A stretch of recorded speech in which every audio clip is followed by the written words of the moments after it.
وما خلقنا السماوات والارض وما بينهما لاعبين، ہم نے زمین و آسمان اور جو کچھ ان کے درمیان ہے یہ کھیل کے لیے پیدا نہیں کیا. ما خلقناهما الا بالحق، زمین و آسمان کی پیدائش کسی مقصد کے تحت. ولكن اکثرهم لا يعلمون، لیکن اکثر لوگ اس حقیقت سے ناواقف ہیں.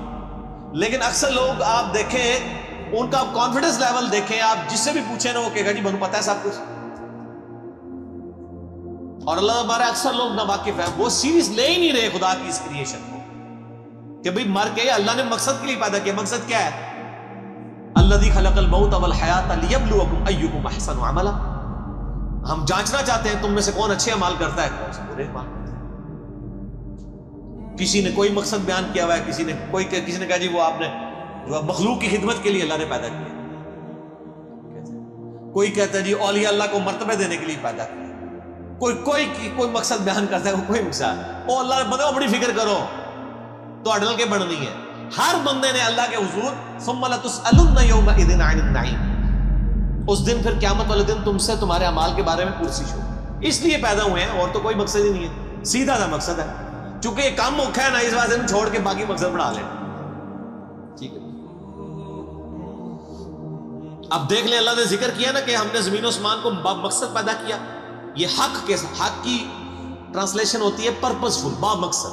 قرآن کے بارے میں بھی آیا وَبِالْحَقِّ أَنزَلْنَاهُ وَبِالْحَقِّ نَزَلَ، ہم نے قرآن کو حق کے ساتھ اتارا اور یہ حق کے ساتھ اترا، یعنی مقصد کے لیے اتارا اور یہ اپنا مقصد لے کر آیا. اور مقصد کیا ہے؟ انسانیت کی ہدایت، آخرت کی کامیابی. تو اب یہ ذکر آیا نا کہ ہم نے زمین و آسمان کو کسی مقصد کے لیے پیدا کیا ہے، اور ساتھ ہی ذکر آ گیا ان یوم الفصل میقاتہم اجمعین، یقیناً فیصلے کا دن ان سب کے لیے مقرر وقت ہے، یعنی فیصلہ ہوگا. پھر یہ نہیں ہے کہ جناب یہاں پہ آپ نے یاشی کی زندگی کی ہے تو آخرت بھی آپ کی یاشی کی ہوگی. نہیں، دنیا جو اللہ کی مرضی کی گزارے گا اسی کی آخرت اس کی مرضی کی ہوگی، اور جو دنیا میں اپنی مرضی کی زندگی گزارے گا آخرت پھر اللہ کی مرضی کی. اللہم اجرنا من النار، اللہم اجرنا من النار، اللہم اجرنا من النار. اللہم من احییتہ منا فاحیہ علی الاسلام ومن توفیتہ منا فتوفہ علی الایمان. آمین.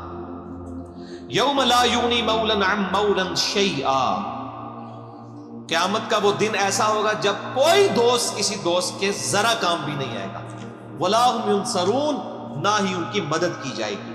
الا من رحم اللہ، ہاں جس پہ اللہ رحم کرے بس اللہ ہی کے رحم پہ ہوگا، کوئی کسی کے کام نہیں آئے گا. آپ کہتے رہے کہ شیخ عبد القادر جیلانی فرماتے ہیں کہ جی میں اس وقت تک جنت میں نہیں جاؤں گا جب تک اپنے سارے مرید نہ لے جاؤں. تسی پاویں جھوٹ مارتے رہو. نہ شیخ عبد القادر جیلانی کی جرت تھی کہ وہ یہ بات کرتے، جھوٹی منسوب کر دی ہے. اللہ فرمانے جس پہ اللہ ہی رحم کرے انہ هو العزیز الرحیم، بے شک وہی عزت والا ہے، غالب ہے اور رحم فرمانے والا ہے. غالب اتنا ہے جب چاہے پکڑ سکتا ہے، رحم یہ ہے کہ ڈھیل دے. اچھا ان ظالموں سے پوچھے، یہ ویسے تو بخاری مسلم کی حدیث بیان کر رہے ہوتے ہیں کہ قیامت دن نبی بھی کہہ رہے ہوں گے نفسی نفسی، تو شیخ عبد القادر جیلانی کہہ رہے ہوں گے کہ میرے مرید وہ نہیں نفسی نفسی کر رہے ہونے. ان کا مرتبہ جو ہے وہ حضرت ابراہیم علیہ السلام، عیسیٰ علیہ السلام، موسیٰ علیہ السلام سے زیادہ ہے. یار مت ماری ہوئی ہے تو اللہ دے بندے اپنی بھی عقل استعمال کرو. بزرگوں کے بارے میں کیا کانسیپٹ انہوں نے کیا ہوا ہے اور وہاں نبیوں کے بارے میں کیا کانسیپٹ. یہ بڑا خطرناک معاملہ ہے. بخاری مسلم دونوں میں حدیث ہے اے میری بیٹی فاطمہ، اس بات پہ نہ اکڑنا کہ تم اللہ کی نبی کی بیٹی ہو، اگر اللہ نے پکڑ لیا میں تمہارے کچھ کام نہیں. اب اور آپ کو کس طریقے سے یقین نبی علیہ السلام دلائیں تو اب آپ مانیں گے کہ کوئی کسی کی وجہ سے کوئی دھونس کے ساتھ کسی کو جنت میں نہیں لے کے جا سکتا. شیخ عبد القادر جیلانی ہے کسی بزرگ بابے کا مرتبہ جس کو آپ سمجھتے ہیں حضرت فاطمہ کے برابر ہو سکتا ہے، حضرت فاطمہ کی جوتیوں کے برابر بھی نہیں ہو سکتا.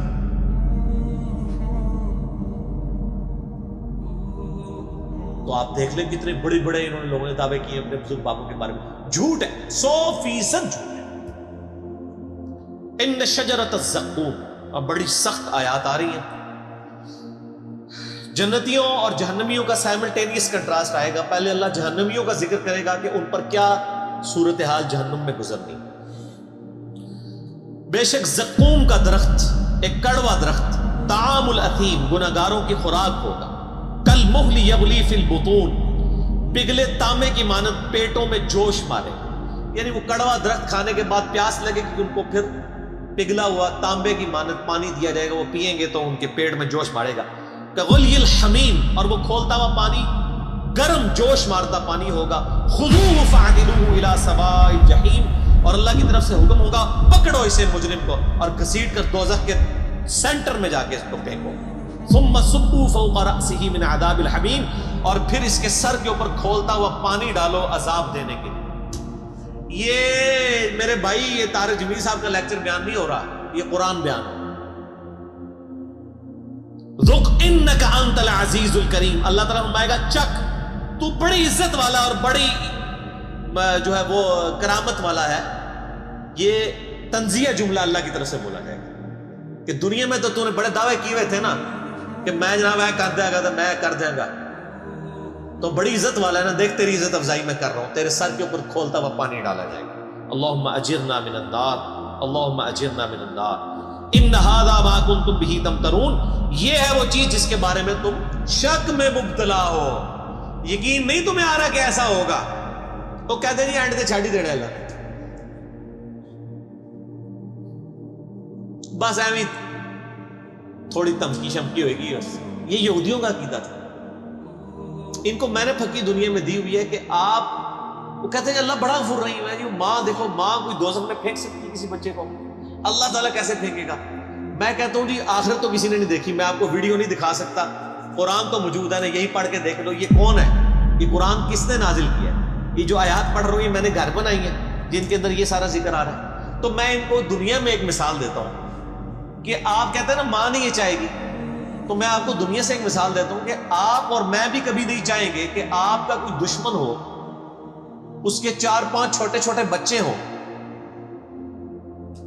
اور آپ اس کی دشمنی میں اس لیول پہ جائیں کہ آپ اس دشمن کی بیوی کو مار دیں، آپ کہیں گے نہیں یار اس کا کیا قصور ہے، اس کے بچوں کا کیا قصور ہے، رحم کھائیں گے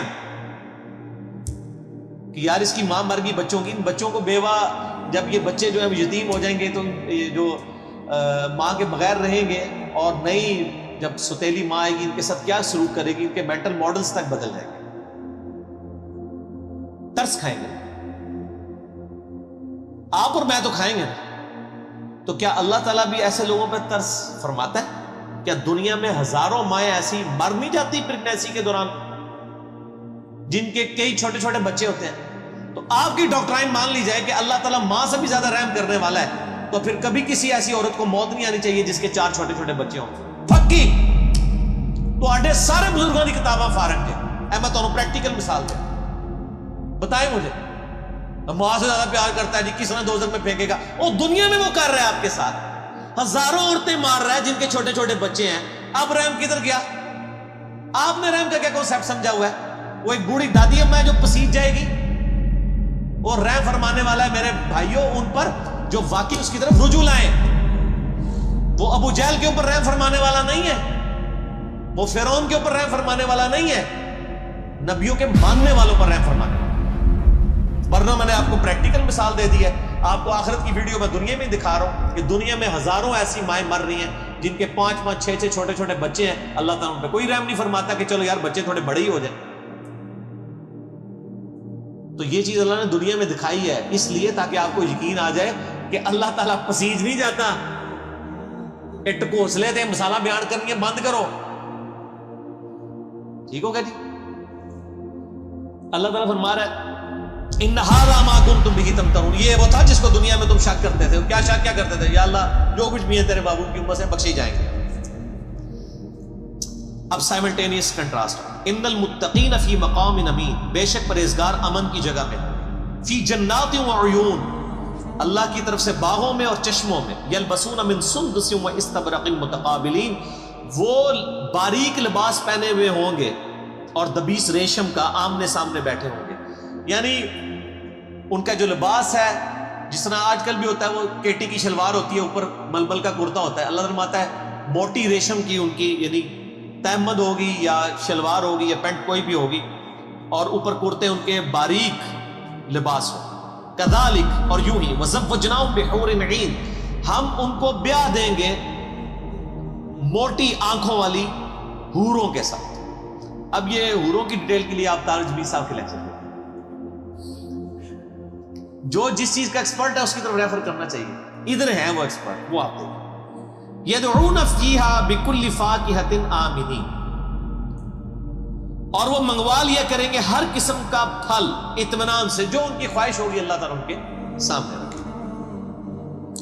لا یذوقون فیہا الموت الا الموتۃ الاولی, وہ نہیں چکھیں گے وہاں پر موت کا ذائقہ بجز اس موت کے جو وہ دنیا میں چکھ چکے, بس ایک ہی موت. اچھا میں جنت کی آیات سے نا اس طرح ہی گزر جاتا ہوں نا, تو لوگ کہتے ہیں جنت لیکچر دو, جنت لیکچر. یار جنت لیکچر تو اتنا کچھ ہے, وہ آپ وہی پڑھ لیں. آپ بخاری مسلم میں جنت کا چیپٹر پڑھ لیں, مشکات کی 30 جلد میں جنت کا چیپٹر پڑھ لیں, ٹھیک ہے جی. اور یہ ساری چیزیں کرنے سے, یہ تو اسی طریقے سے کہ آپ بریانی کے فضائل بیان کرنا شروع کر دیں, بریانی تک پہنچنے کے لیے بھی ایک ایفرٹ کی ضرورت ہے نا, تو وہ سب کو پتہ ہے. دنیا میں میرا خیال ہے جنت کے بارے میں تو سب کو ہی پتہ ہے, دوزخ کے بارے میں لوگوں نے انڈر ایسٹیمیٹ, تو جس چیز کی ضرورت ہے وہی کریں. اور یہ صحابہ کا طریقہ بھی ہے. بخاری مسلم اٹھا کے دیکھیں, جب حضرت عمر کو زخم لگا تو ان کے پاس آ کے صحابہ کہہ رہے ہیں کہ آپ کی وجہ سے اللہ تعالیٰ نے اسلام کو اتنی شوکت دی ہے, رومن پرشین امپائر گری ہے, اور ہم اللہ سے امید کرتے ہیں کہ آپ اللہ کے حضور آپ تو بخشائیں. یہ بخاری مسلم دونوں میں ہے. اس زخم کی حالت میں انہوں نے کہا میں تو بس یہی چاہتا ہوں کہ جو کچھ میں نے اسلام کے لیے کیا نا, اس کے بدلے میں اللہ صرف میرے گناہ معاف کر کے مجھے برابر چھوڑ دے. جنت تو چھوڑ دو, بس مجھے برابر کر دے کہ میرے گناہ اور نیکیاں برابر ہو گئی ہیں, میں بریک ایون پوائنٹ پہ آ گیا ہوں. جنت کی بات تو حضرت عمر نے بھی نہیں کی ہے مرتے وقت, حالانکہ اس وقت ضرورت تھی کہ وہ جنت کی بات کرتا ہے کہ میں سیدھے ہی جنت ہی چلے آ جاؤ, اور جنت کی گارنٹی بھی ملی ہوئی تھی. یہ باتیں نہیں کسی کو یاد.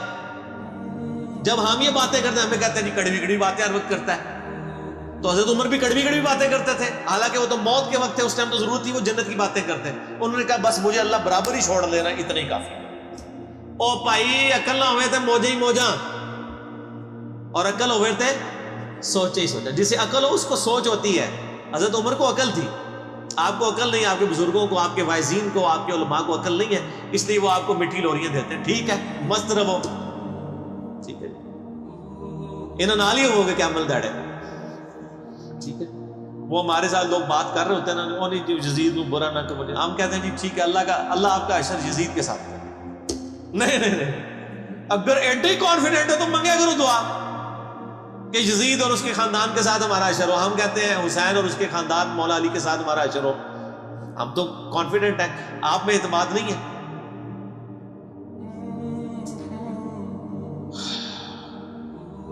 لا یذوقون فیہا الموت الا الموتۃ الاولی, اس میں کوئی موت کا ذائقہ نہیں چکھیں گے, جو دنیا میں مبارک چکھ چکے وہی. وَوَقَاهُمْ عَذَابَ الْجَحِيمِ, اور انہیں عذاب جہنم سے بچا لیا جائے گا. یہ ہے میرے بھائیوں کامیاب لوگ. بخاری مسلم میں حدیث ہے کہ قیامت والے دن موت کو مینڈے کی شکل میں لا کے میدان حشر میں ذبح کر دیا جائے گا. جنتی پریشان ہوں گے اور دوست کی خوشی کے ساتھ آ رہے ہوں گے کہ شاید کوئی ہمیں موت لکھ دی جائے تو ہم فارغ ہو جائیں. موت کو ذبح کیا جائے گا اور اللہ تعالیٰ کہے گا کہ جنتیوں کے لیے خوشخبری ہے کہ اب کبھی موت نہیں آئے گی, موت ہم نے ختم کر دی.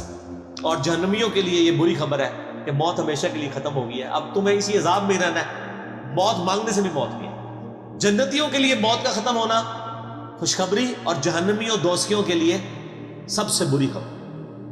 اللہم اجرنا من النار, اللہم اجرنا من النار, اللہم اجرنا من النار, آمین. فضل من ربک, یہ تمہارے رب کا فضل ہوگا جس کو ان دوزخ کی آگ سے بچا لیا گیا. ذالک هو الفوز العظیم, یہ ہے سب سے بڑی کامیابی. دنیا کی کوئی کامیابی بڑی کامیابی نہیں. اور میرے بھائی دنیا میں کھرب پتی آدمی کو بھی وہی 6 فٹ 7 فٹ کی قبر ملنی ہے, وہ بھی پتہ نہیں ملنی بھی ہے کہ نہیں.